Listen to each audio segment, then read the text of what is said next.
ونستعينه ونستغفره ونؤمن به ونتوكل عليه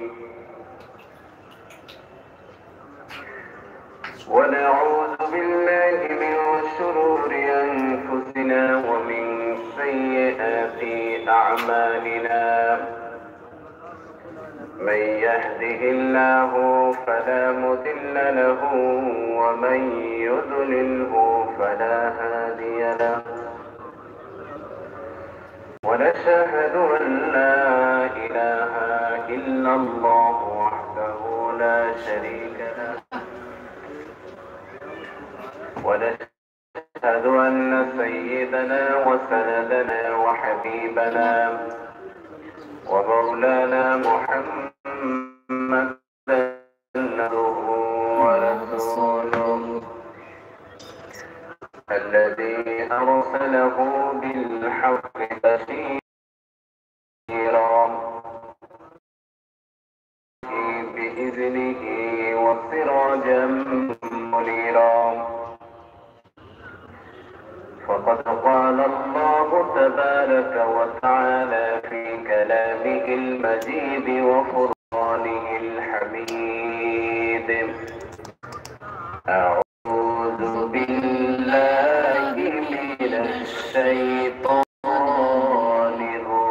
الرجيم بسم الله الرحمن الرحيم إن الله وملائكته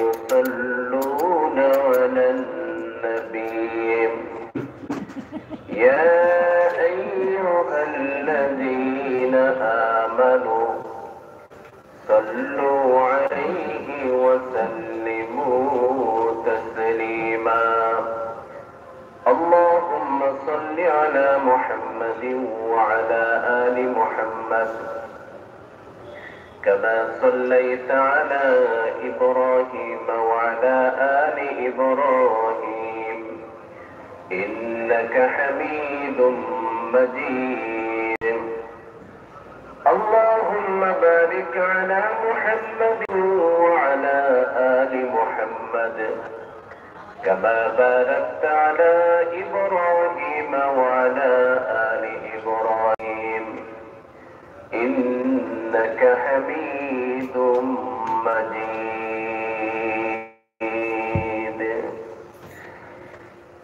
উপস্থিত সম্মানিত মুসল্লিয়ানে কেরাম, মহান আল্লাহ তাআলার শাহী দরবারে শুকর আদায় করছি যে মহান আল্লাহ তাআলা আমাদের সবাইকে পবিত্র জুমার নামাজ আদায়ের জন্য আল্লাহ তাআলার ঘর মসজিদের মধ্যে আসার এবং বসার তৌফিক দান করেছেন। এজন্য সকলেই দিল থেকে শুকর আদায় করি, বলি আলহামদুলিল্লাহ। আল্লাহ তাআলা বলেন, أينما تكونوا يدرككم الموت ولو كنتم في بروج مشيدة وإن تصبهم حسنة يقولوا هذه من عند الله وإن تصبهم سيئة يقولوا هذه من عندك قل كل من عند الله فما لهؤلاء القوم لا يكادون يفقهون حديثا আল্লাহ তাআলা বলেন, তোমরা যেখানেই থাকো না কেন মৃত্যু তোমাদেরকে স্পর্শ করবে। অর্থাৎ তোমরা যেখানেই থাকো মৃত্যুবরণ তোমাদের করতে হবে। এমনকি যদি কোনো শক্ত প্রাচীরের ভিতরে, দুর্গের ভিতরেও অবস্থান করো, তাহলে মৃত্যু সেখানে উপস্থিত হবে। আর এদের অবস্থা হচ্ছে যখন কোনো কল্যাণ তারা লাভ করে তখন বলে হ্যাঁ এটা আল্লাহর পক্ষ থেকে। অপরদিকে যখন কোনো অকল্যাণ লাভ করে, অকল্যাণ তাদের উপরে আসে, তখন বলে এই সব কিছু হয়েছে তোমার পক্ষ থেকে। আসলে কল্যাণ অকল্যাণ সবকিছু আল্লাহ তাআলার পক্ষ থেকেই আসে। এ জাতির হয়েছে কি, এরা এই কথাটি কেন বুঝতেছে না? এই আয়াতের সম্পর্ক হচ্ছে আগের আয়াতের সাথে। এর আগের আয়াতে আল্লাহ তাআলা বলেন নবী করিম সাল্লাল্লাহু আলাইহি ওয়াসাল্লামকে, তুমি কি তাদেরকে দেখোনি যাদেরকে আল্লাহ তাআলা প্রথমে আদেশ করেছিলেন নামাজ কায়েম করার জন্য, যাকাত প্রদান করার জন্য। আল্লাহ বলেছিলেন তোমরা এগুলো পালন করো। তখন জিহাদের হুকুম তাদেরকে দেন নাই, কিন্তু ওরা মনে মনে চাচ্ছিল আল্লাহ জিহাদের হুকুম কেন দেন না, আদেশ কেন করেন না। তারপর যখন অর্থাৎ নবী করিম সাল্লাল্লাহু আলাইহি সাল্লাম যতদিন মক্কাতে অবস্থান করতেছিলেন তখন জিহাদের অনুমতি আসে নাই, হুকুম আসে নাই। মদিনায় হিজরত করে যাওয়ার পর যখন আল্লাহ তাআলা জিহাদের কথা বললেন তখন তারা বলতে লাগলো আল্লাহ তাআলা আমাদেরকে জিহাদের হুকুম এত তাড়াতাড়ি দিয়ে দিলেন, যদি আরেকটু অবকাশ দিতেন, সময় দিতেন, তাহলে আমাদের জন্য একটু ভালো হতো, আমরা একটু কল্যাণ লাভ করতে পারতাম। তারপর আল্লাহ তাআলা বলেন যে ওরা ভয় করতে শুরু করলো, শত্রুপক্ষকে ভয় করতে শুরু করলো। যেইভাবে ভয় আসলে আল্লাহ তাআলাকে করা উচিত ছিল, প্রতিপক্ষকে তারা ভয় করতে শুরু করলো। ওরা ভাবতে লাগলো আমরা জিহাদে গেলে মারা যাব, শহীদ হয়ে যাব, আমরা দুনিয়ার ভোগ বিলাস থেকে, দুনিয়ার নিয়ামত থেকে আমরা মাহরুম হয়ে যাব। তখন আল্লাহ তাআলা তাদের এই সমস্ত কথাবার্তা পরিপ্রেক্ষিতে আল্লাহ বলেন কুল মাতাউদ দুনিয়া কালিল, হে নবী আপনি বলুন দুনিয়ার ভোগ সামগ্রী অতি তুচ্ছ, ওয়াল আখিরাতু খায়রুল লিমান ইত্তাকা, আর তোমাদের জন্য দুনিয়া থেকে হচ্ছে পরকালটাই উত্তম। ওয়ালা তুজলামুনা ফাতিলা, তোমাদের উপর বিন্দু মাত্র জুলুম করা হবে না।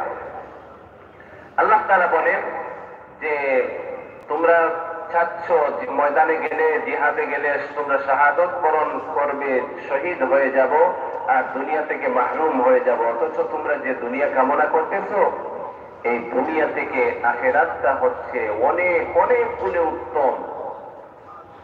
আর এই আখিরাতটা লাভের একটি পদ্ধতি হচ্ছে, মাধ্যম হচ্ছে আল্লাহ পাকের সন্তুষ্টি অর্জন। আখিরাতে সহজে কামিয়াবি পাওয়ার মাধ্যম হচ্ছে জিহাদ। তোমরা যদি জিহাদ করো, শাহাদত বরণ করো, তাহলে এর মাধ্যমে খুব সহজেই তোমরা আল্লাহ পাকের সন্তুষ্টি অর্জন করতে পারবে। আর তোমরা ভাবতেছো জিহাদে গেলে শহীদ হয়ে যাবে, মারা যাবে, আর জিহাদে গেলে কি তোমরা মরবে না। অথচ তোমরা শুনে রাখো আইনামা তাকুনু ইউদরিকুমুল মাউতু ওয়ালাউ কুনতুম ফি বুরুজিম মুশাইয়াদা, মৃত্যু থেকে কেউ বাঁচতে পারবে না, কেউ পলায়ন করতে পারবে না। এমনকি সত্য কোন প্রাচীর, সত্য কোন দুর্গের মধ্যেও যদি কেউ অবস্থান করে, মৃত্যু তার কাছে আসবেই আসবে, মৃত্যু থেকে কেউ বাঁচতে পারবে না।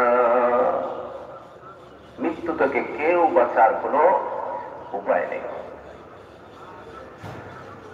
এই মৃত্যু আমাদের 3.5 হাত বডির মধ্যে দুটি জিনিস আছে। একটি হচ্ছে বডি, 3.5 হাত বডিটা, যেটাকে আল্লাহ রব্বুল আলামিন রক্ত, গোশত, হাড্ডি ইত্যাদির সমন্বয়ে সৃষ্টি করেছেন। আর এই বডিটাকে পরিচালনা করে একটা জিনিস, সেটাই হচ্ছে স্পিরিট, রূহ, আত্মা। এটাই বডিটাকে পরিচালনা করে যে জিনিসটা, সেটাই হচ্ছে রূহ, সেটাই হচ্ছে আত্মা। আল্লাহ রাব্বুল আলামিন বলেন وَيَسْأَلُونَكَ عَنِ الرُّوحِ قُلِ الرُّوحُ مِنْ أَمْرِ رَبِّي وَمَا أُوتِيتُم مِّنَ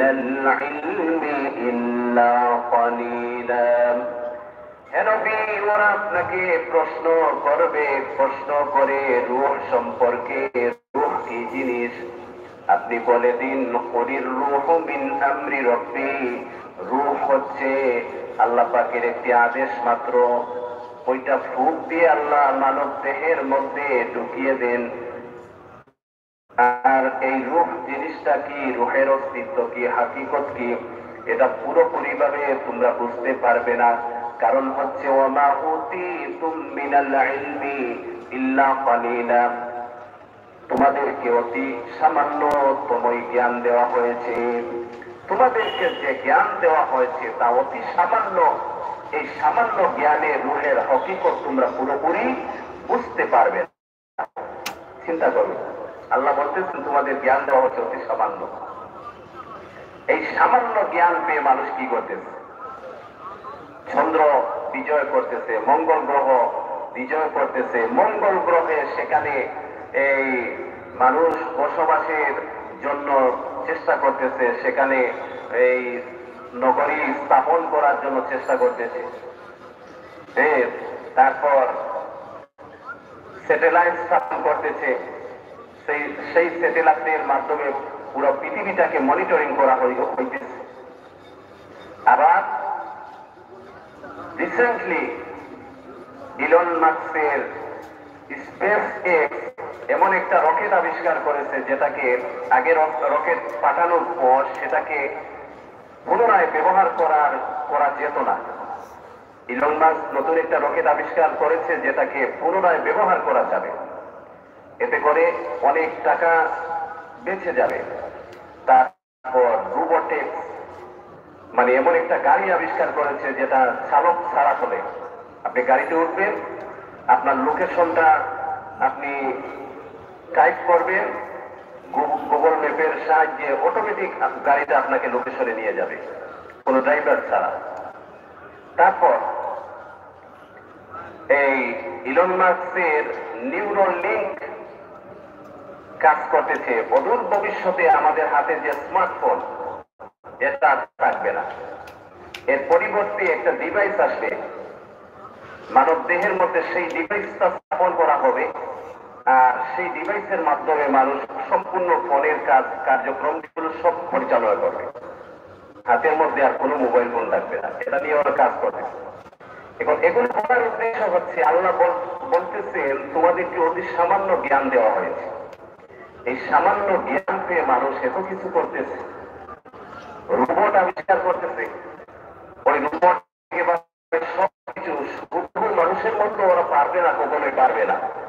কিন্তু কাছাকাছি মানুষের মতো একটা কাজ করতে হলে যে জায়গার মধ্যে কয়েকজন এক ঘন্টা দিন সময় লাগতো, সেই কাজটা সুপার কম্পিউটারের মাধ্যমে মুহূর্তের মধ্যে ফেলা হচ্ছে। যেমন এই চালকবিহীন গাড়ি, এটা খুব নিখুঁতভাবে অন্যান্য গাড়ির সাথে অ্যাক্সিডেন্টের সম্ভাবনা থাকে, ড্রাইভার ভুল করতে পারে, কিন্তু এটা এমন ভাবে এটাকে সিস্টেম করা হয়েছে, ওইটা কোনো অ্যাক্সিডেন্ট করার কোনো সম্ভাবনা নেই। তারপর চালকবিহীন যে সমস্ত ড্রোন, ওরা ওদের লক্ষ্যবস্তুতে খুব নিখুঁতভাবে আঘাত করতে পারে। যেমন তুরস্কের তৈরি একটা ড্রোন বায়োরাক্টার, বাংলাদেশ সেটা কয়েকটা কিনে নিয়ে আসছে। এটা দুটি কাজ, একটি হচ্ছে নজরদারি করা, সীমানায় নজরদারি করা, এবং সেটা আক্রমণ করতেও পারে, লক্ষ্যবস্তুতে খুব নিখুঁতভাবে আক্রমণ করতে পারে। এটা হচ্ছে সম্পূর্ণ কম্পিউটারের সিস্টেম। আল্লাহ তাআলা মানুষকে খুব সামান্যতম জ্ঞান দিয়েছেন, এই সামান্য জ্ঞান পেয়ে মানুষ এত কিছু করতেছে। এজন্য মানব দেহের মধ্যে দুটি জিনিস, একটি হচ্ছে দেহ আর একটি হচ্ছে রূহ। এই রূহ কি জিনিস সেই সম্পর্কে আল্লাহ বলেন, ওয়ায়াসআলুনাকা আনির রূহ কুলির রূহু মিন আমরি রাব্বি ওয়া মা উতীতুম মিনাল ইলমি ইল্লা কালিলা। আল্লাহ বলতেছেন রূহ হচ্ছে আল্লাহ পাকের আদেশ মাত্র। আর এই রূহের হাকিকত সম্পর্কে তোমরা পুরোপুরি বুঝতে পারবে না। কেননা ওমা উতিতুম মিনাল ইলমি ইল্লা কালিলা, তোমাদেরকে খুব সামান্যতম জ্ঞান দেওয়া হয়েছে। এজন্য আমরা মানুষের মৃত্যুর খবর শুনি, গিয়ে দেখি ওই মানুষটা তো ঠিকই আছে। তাহলে মানুষটা মৃত্যুবরণ করলো কিভাবে?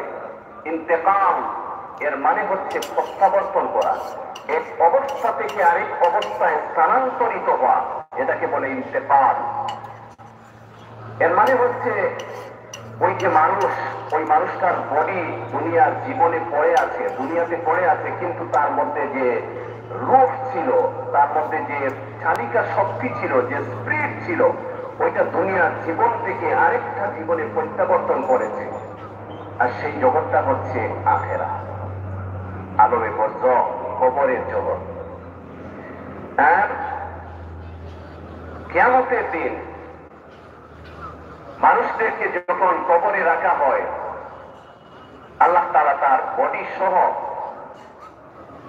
এই বডিটা তো মাটির সাথে মিশে যায়, কিন্তু কবরের যে সওয়াল জবাব আযাব, আল্লাহ তাআলা তাকে, তার বডিটাকে এই সেখানে কবরের মধ্যে উপস্থিত করে। কিন্তু দুনিয়াতে যে বডি ছিল এটা মাটির সাথে মিশে যায়। আত্মার সমন্বয়ে আল্লাহ কবরে তার বডিটাকে আবার উপস্থিত করে, আর সেখানে কবরের আযাব হয়। কিয়ামত হবে, কিয়ামতের দিন জীবন তার যে বডি ছিল সেই বডিটাকে আবার পুনরুদ্ধার করবে। আল্লাহ রাব্বুল আলামিন বলেন, কাইফা তাকফুরুনা বিল্লাহি ওয়া কুনতুম আমওয়াতান ফাআহইয়াকুম সুম্মা ইউমীতুকুম সুম্মা ইউহয়ীকুম সুম্মা ইলাইহি তুরজাউন। এ দুনিয়ার মানুষ, কিভাবে তোমরা কুফরি করো, তোমাদের রবের সঙ্গে তোমরা ফরমানি করো, অথচ তোমরা চিরমৃত। আমি আল্লাহ তোমাদের জীবিত করলাম, জিন্দা করলাম, আবার তোমাদেরকে মৃত্যু দান করব, আবার তোমাদেরকে জিন্দা করব। সুম্মা ইলাইহি তুরজাউন, তারপর তোমাদের সবাইকে আমি আল্লাহর কাছে ফিরে আসতে হবে। তো মানুষ যখন মৃত্যুবরণের পর আমরা দেখি, গিয়ে দেখি তো সেই লোকটা ঠিকই আছে, কিন্তু তার মানে হচ্ছে এই মানুষের ভিতরে একটা জিনিস ছিল, রূহ, সেটা নেই। এজন্য ওই মানুষটাকে ডেড বলা হয়, মৃত বলা হয়। তার মানে হচ্ছে দুনিয়ার জীবনে এই আত্মা ছাড়া এই বডির কোনো মূল্য নাই। আর একজন মানুষ যদি নিয়মিত খাবার দাবার না করে, নিয়মিত যদি বিশ্রাম না নেয়, একজন মানুষ, সুস্থ মানুষ যেরকম অসুস্থ হয়ে যাবে, মানুষের সুস্থতার জন্য খাবার দাবার, ঘুম, রেস্ট ইত্যাদির প্রয়োজন রয়েছে, ঠিক তেমনি ভাবে রূহেরও খোরাক রয়েছে। ওই রূহটাকে যদি খোরাক না দেওয়া হয়, খাবার না দেওয়া হয়,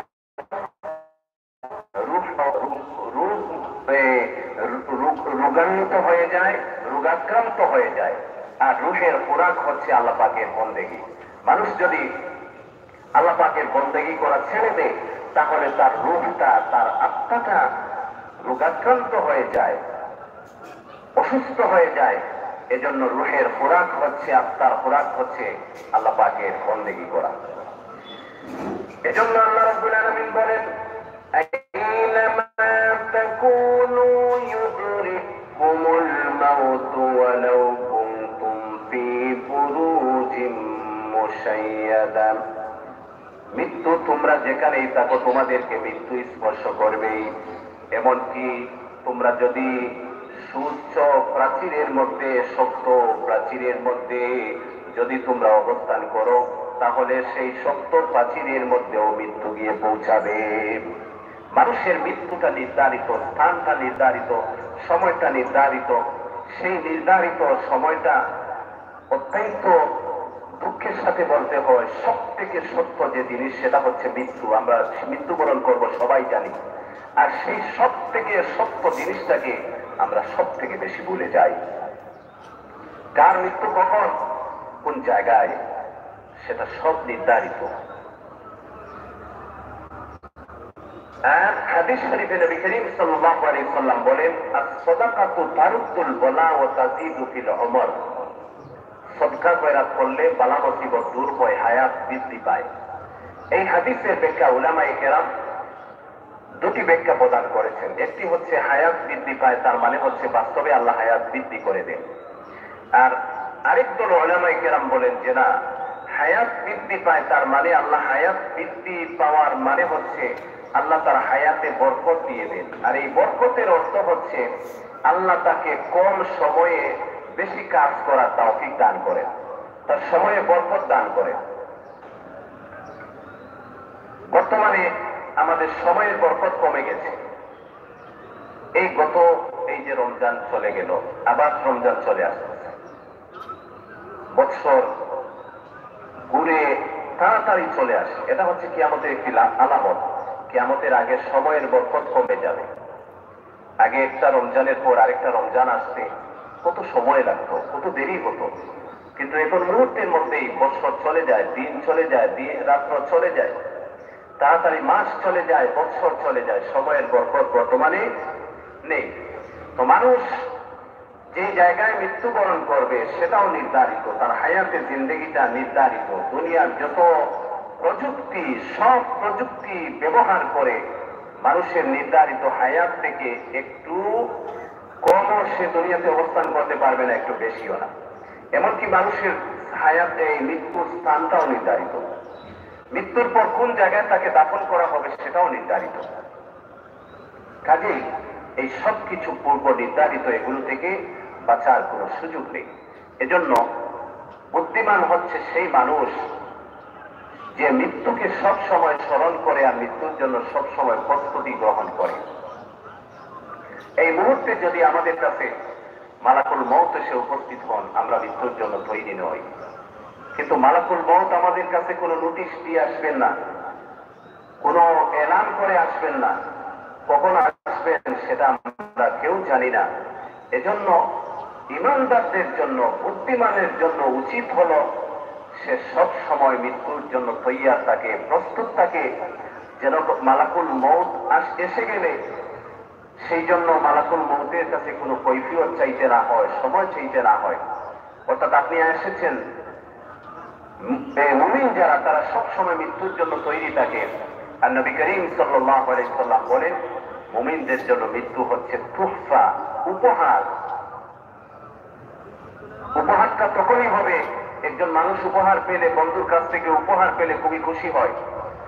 আর মৃত্যুটা উপহার তখনই হবে যখন একজন মানুষ মৃত্যুর জন্য পুরোপুরিভাবে প্রস্তুত, তার কোনো চাহিদা নাই, তার কোনো আকাঙ্ক্ষা নাই, সে আল্লাহর কাছে যাওয়ার জন্য রেডি, তৈরি। তখনই তার জন্য সেটা উপহার হবে, তুহফা হবে। এজন্য আল্লাহ রাব্বুল আলামিন বলেন, মৃত্যু থেকে কেউ পালাতে পারবে না, বাঁচতে পারবে না, সবাই মৃত্যুর স্বাদ গ্রহণ করতে হবে। কুল্লু নাফসিন যায়িকাতুল মাউত, সবাই মৃত্যুর স্বাদ গ্রহণ করতে হবে। আর মৃত্যু থেকে কেউ বাঁচতে পারবে না। মাউতু ওয়ালাউ কুনতুম ফি বুরুজিম মুশাইয়াদা, মৃত্যু থেকে কেউ বাঁচতে পারবে না, এমনকি বাঁচার জন্য কেউ যদি শক্ত প্রাচীরের ভিতর অবস্থান করে মৃত্যু সেখানে গিয়েও বসবে, কেউ মৃত্যু থেকে বাঁচতে পারবে না। আর আল্লাহ রাব্বুল আলামিন বলেন, সেই সমস্ত মানুষেরা যখন কোনো কল্যাণ লাভ করে তখন বলে এটা আমাদের আল্লাহ পাকের পক্ষ থেকে। আর যদি কোনো অকল্যাণ স্পর্শ করে তখন তারা বলে, হে মুহাম্মদ, তোমার কারণে আমাদের এই অমঙ্গলটা ক্ষতিটা হয়েছে। অথচ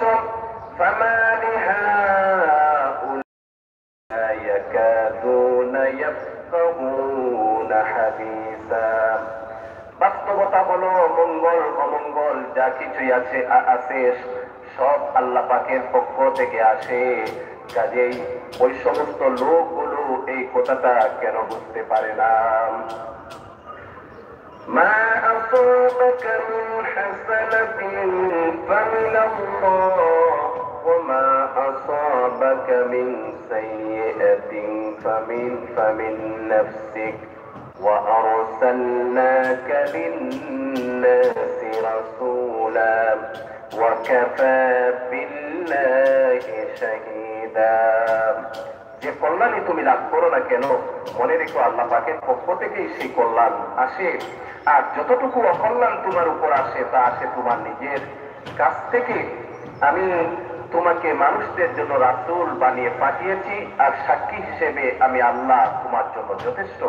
এখানে আল্লাহ তাআলা আরেকটি কথা বলতেছেন যে যে তোমার কাছে যে কল্যাণ আসে এটা আল্লাহ পাকের পক্ষ থেকে। আমাদেরকে কল্যাণ পৌঁছানেওয়ালাকে আল্লাহ তাআলা। আমাদের কাছে যে কল্যাণ আসে সেটা আল্লাহ পাকের পক্ষ থেকেই আসে, আর যে অকল্যাণটা আসে সেটাও আল্লাহ পাকের পক্ষ থেকে আসে, কিন্তু সেটা আসে আমাদের নিজের বদামলের কারণে। আমাদের কাছে যত পর্যায়ে আসে, অকল্যাণ আসে, সেগুলো কেন আসে? আমাদের অমঙ্গলের কারণে, আমাদের গুনাহের কারণে, আমাদের পাপাচারের কারণে, অথবা আমাদেরকে পরীক্ষা করার জন্য। আমাদের কাছে অমঙ্গলটা দুটি কারণে আসতে পারে, বিপদ দুটি কারণে আসতে পারে। অথবা আমি নিজে এর আগে এই ধরনের কাজ করেছি, অন্যায় করেছি, যার কারণে এটা এসেছে, নতুবা আমাকে পরীক্ষা করার জন্য আল্লাহ তাআলা পাঠিয়েছেন।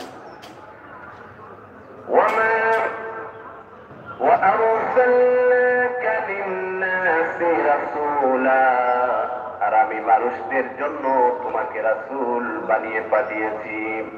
আর তুমি যে রাসূল সেই কথার সাক্ষী হচ্ছি আমি আল্লাহ তাআলা। من يطع الرسول فقد أطاع الله ومن تولى فما أرسلناك عليهم حفيظا। যে ব্যক্তি রাসূলের আনুগত্য করে সে যেন আল্লাহ পাকের আনুগত্য করে, আর যে ব্যক্তি আনুগত্য থেকে মুখ ফিরিয়ে নেয়, মনে রেখো তাদের উপর আমি তোমাকে প্রহরী বানিয়ে পাঠাইনি। এখানে আল্লাহ তাআলা বলতেছেন যে ব্যক্তি রাসূলের আনুগত্য করলো সে যেন আল্লাহ পাকের আনুগত্য করলো। কারণ রাসূল সাল্লাল্লাহু আলাইহি ওয়াসাল্লাম আল্লাহ পাকের পক্ষ থেকে যেগুলো নিয়ে এসেছেন সেটাই হচ্ছে শরীয়ত। আর নবী আলাইহিস সালাম নিজের পক্ষ থেকে কিছু বলেন নাই, যা কিছু বলেছেন সব আল্লাহ পাকের পক্ষ থেকে। মুহাম্মদ হরগিজ না গুফতা তা না গুফতা জিবরাইল, জিবরাইল হরগিজ না গুফতা তা না গুফতা রব্বুল জলিল। মুহাম্মদ সাল্লাল্লাহু আলাইহি ওয়াসাল্লাম ততক্ষণ পর্যন্ত কিছু বলেন না যতক্ষণ না ওনাকে জিবরাইল আলাইহিস সালাম বলেন।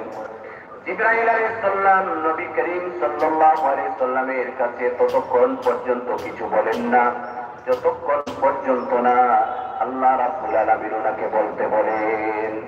এজন্য মুহাম্মদ সাল্লাল্লাহু আলাইহি সাল্লামের মুখ দিয়ে যে কথাগুলো বাহির হয় সেগুলো আল্লাহ পাকেরই কথা।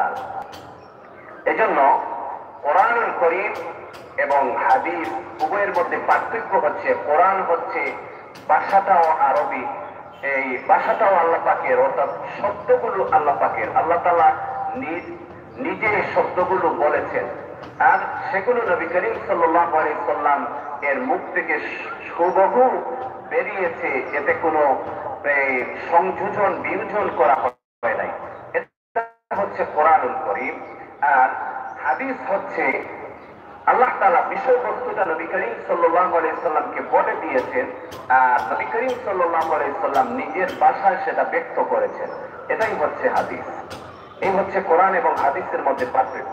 তো আল্লাহ তাআলা বলেন যে ব্যক্তি নবী করিম সাল্লাল্লাহু আলাইহি সাল্লামের অনুসরণ করলো সে যেন আমি আল্লাহ পাকের অনুসরণ করলো, আর যে ব্যক্তি নবী করিম সাল্লাল্লাহু আলাইহি সাল্লাম থেকে মুখ ফিরিয়ে নিল ফামা আরসালনাকা আলাইহিম হাফিজা। আল্লাহ তাআলা বলেন যে ব্যক্তি নবী করিম সাল্লাল্লাহু আলাইহি সাল্লাম থেকে মুখ ফিরিয়ে নিল, সে ব্যক্তি মুখ ফিরিয়ে নেওয়ার কারণে সে নিজেকে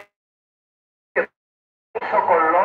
আল্লাহ তাআলা নবী আলাইহিস সালামকে বলেন এতে করে আপনি দুঃখিত হওয়ার, মনক্ষুণ্ণ হওয়ার কোনো কারণ নেই। অনেক সময় নবী আলাইহিস সালাম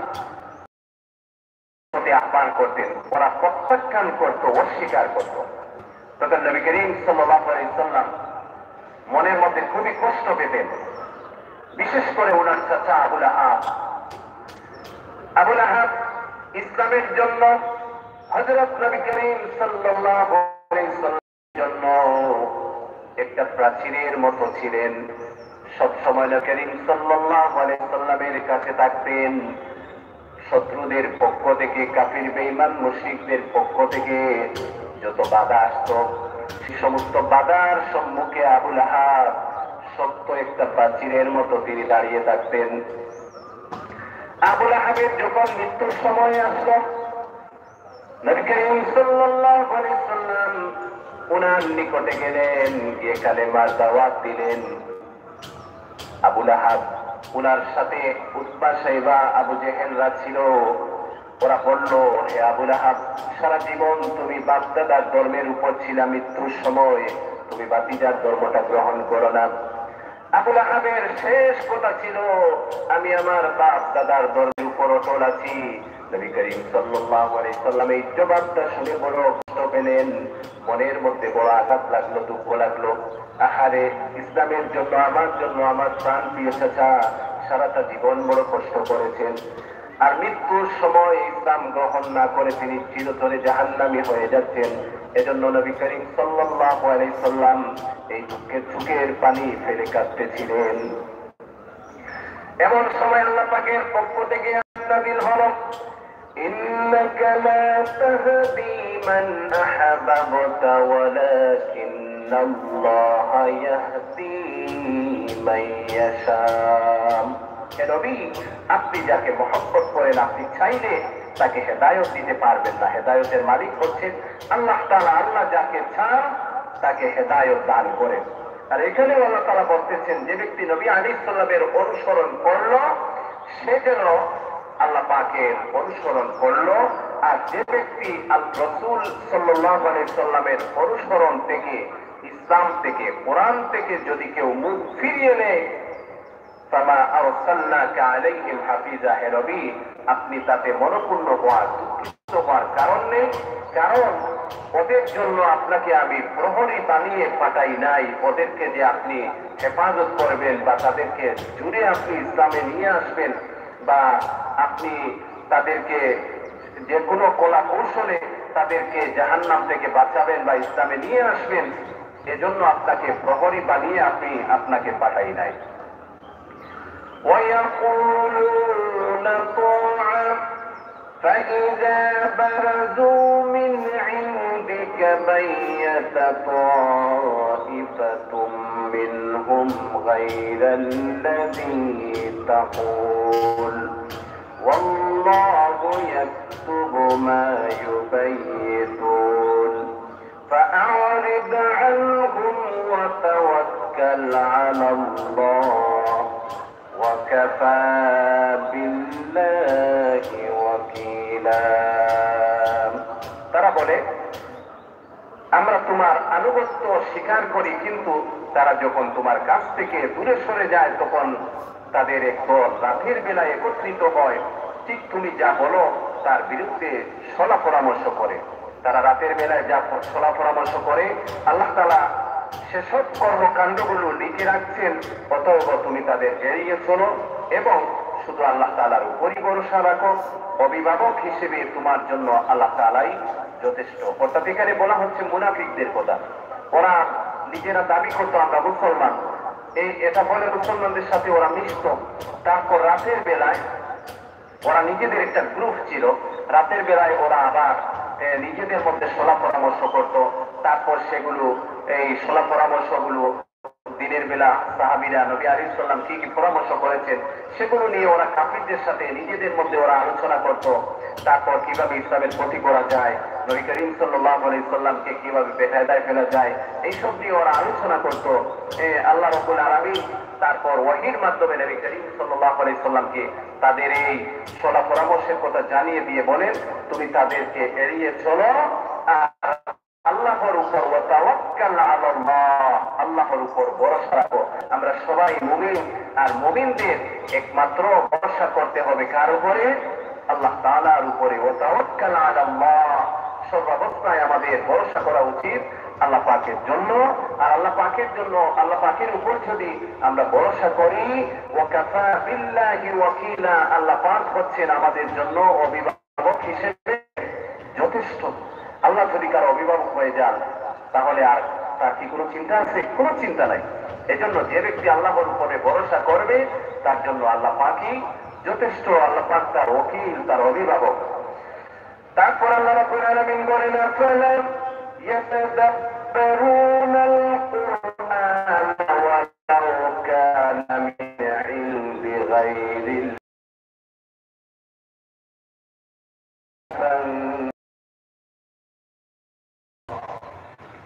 এরা কি কোরআন নিয়ে গবেষণা করে না? এই গ্রন্থটা যদি আল্লাহ তাআলা ছাড়া অন্য কারো কাছ থেকে আসতো তাহলে অবশ্যই তারা এর মধ্যে অনেক মিল খুঁজে পেত। এই কোরআন নিয়ে কি তারা গবেষণা করে না, চিন্তা করে না?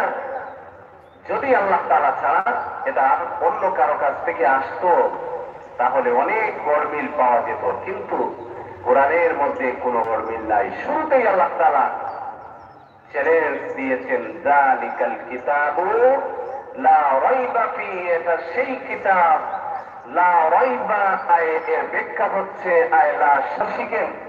বাচ্চাদেরকে কোরআন শিখাবেন, বাচ্চাদেরকে কোরআন শিখাবেন, বাচ্চাদেরকে প্রথমে কোরআন শিখাবেন, হাদিস শিখাবেন, তারপর দুনিয়াবি লাইনে যেটা ওর জন্য ভালো হয়, যেটা আপনি ভালো মনে করেন সেটা শিখাবেন।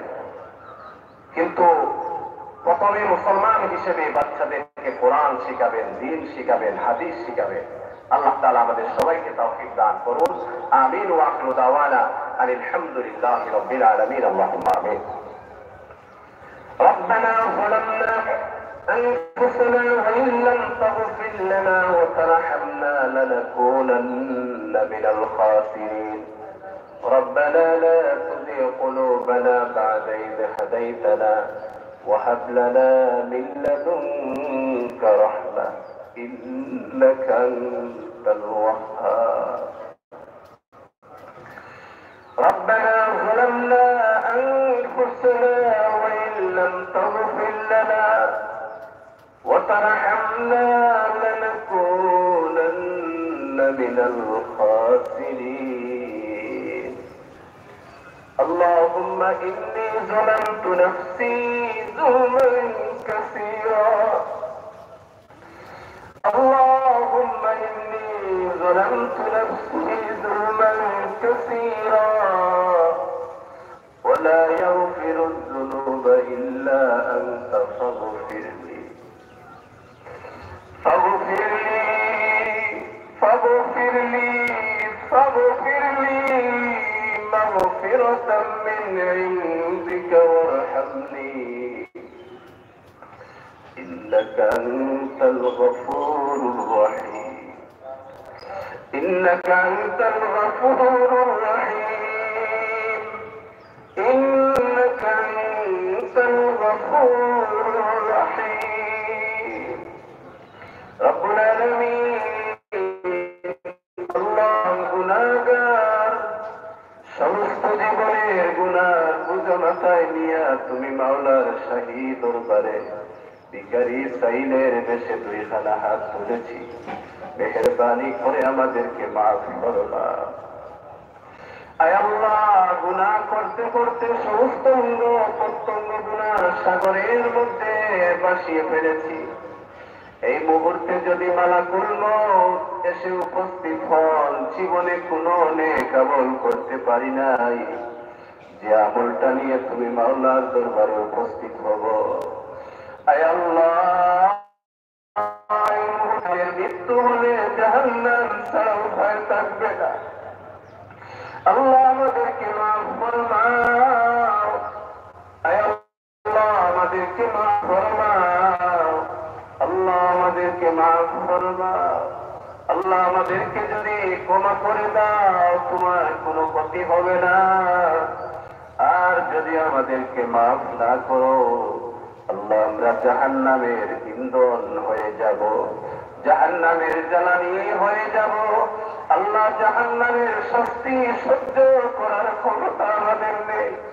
আল্লাহ, আমাদেরকে তুমি জাহান্নাম থেকে নাজাত দান ফরমাও। আল্লাহ, আমাদের সমস্ত জিন্দেগির গুনাহ খাতাগুলো মাফ ফরমাও। আল্লাহ, আমাদেরকে যে আমাদের জিন্দা মুর্দা মা বাবাকে মাফ ফরমাও। যারা কবরের বাসিন্দা কবরগুলো জান্নাতের বাগান বানিয়ে দাও। যারা জীবিত আছেন নেক হায়াত দান ফরমাও, যারা অসুস্থ আছেন সুস্থতা এনায়েত ফরমাও। আল্লাহ আমাদের মা বাবা নানা নানি দাদা দাদির খানদানের তামাম মুর্দেগানদের মাফ ফরমাও। তামাম পৃথিবীর মাটির নিচে তোমার যত মুমিন মুমিনাত বান্দা বান্দি শুয়ে আছেন আল্লাহ তাআলার কবরগুলো জান্নাতের বাগান বানিয়ে দাও। আল্লাহ আমাদেরকে তোমার মকবুল গোলামি নসিব ফরমাও। আল্লাহ আমাদেরকে তোমার খাস বন্দেগীর তৌফিক দান ফরমাও। আয় আল্লাহ আমাদেরকে গুনাহ থেকে বাঁচিয়ে থাকার তৌফিক দান ফরমাও। আয় আল্লাহ শয়তানের দুকার ওয়াসওয়াসা থেকে হেফাজত ফরমাও। আল্লাহ আমরা ওবাদের ওবাদ দূর ফরমাও, মুসিবত জাদাদের মুসিবত দূর ফরমাও, পেরেশান ওয়ালাদের পেরেশানি দূর ফরমাও, হাজতমন্দ ওয়ালাদের হাজাতগুলো পূর্ণ ফরমাও। বিমারীদেরকে তোমার দারুশ শিফা থেকে শিফা এনায়েত ফরমাও। আল্লাহ আমাদের মধ্যে অনেকে অসুস্থ, আল্লাহ সুস্থতা নসিব ফরমাও। আল্লাহ আমাদের হায়াত ও আমল ও রিজক ও সুস্থতায় বরকত দান ফরমাও। আল্লাহ আমাদের পরিবারের মধ্যে যারা অসুস্থ আল্লাহ তুমি সুস্থতা দান ফরমাও, পরিবারের মধ্যে বরকত দান ফরমাও। আহলে ইয়াল সবার হায়াত ও আমল ও রিজক ও সুস্থতা বরকত দান ফরমাও। আল্লাহ তোমার যত বান্দাবান্দি অসুস্থ সবাইকে শিফা এনায়েত ফরমাও। রব্বুল আলামিন আয় আল্লাহ আমরা তোমার কাছে সুস্থতা নিয়ামত চাইতেছি। আয় আল্লাহ আমাদের গুনাহের কারণে কঠিন কোন বেমার দিয়ে আল্লাহ তুমি পরীক্ষা করো না। আমাদের 3.5 হাত বডির মধ্যে তোমার যে দেওয়া যত নিয়ামত মৃত্যুর আগে একটা নিয়ামত আল্লাহ তুমি ছিনিয়ে দিও না। আয় আল্লাহ আমাদেরকে সুস্থতার সাথে জীবন যাপনের তৌফিক দিও। জীবনের শেষ ওয়াক্ত নামাজ মসজিদে জামাতের সাথে আদায় করার তৌফিক দান করিও। আল্লাহ এমন কোন অসুখ দিও না যার কারণে তুমি মাওলাকে আমরা সিজদা করতে পারি না। রব্বুল আলামিন বান্দার আলামত হচ্ছে মাওলাকে সিজদা করা। এমন কোন অসুখ দিও না, বিমার দিও না যার কারণে তুমি মাওলাকে সিজদা করতে আমরা অক্ষম হয়ে যাই। রব্বুল আলামিন আমাদেরকে মক্কা মদিনার জিয়ারত নসিব ফরমাও।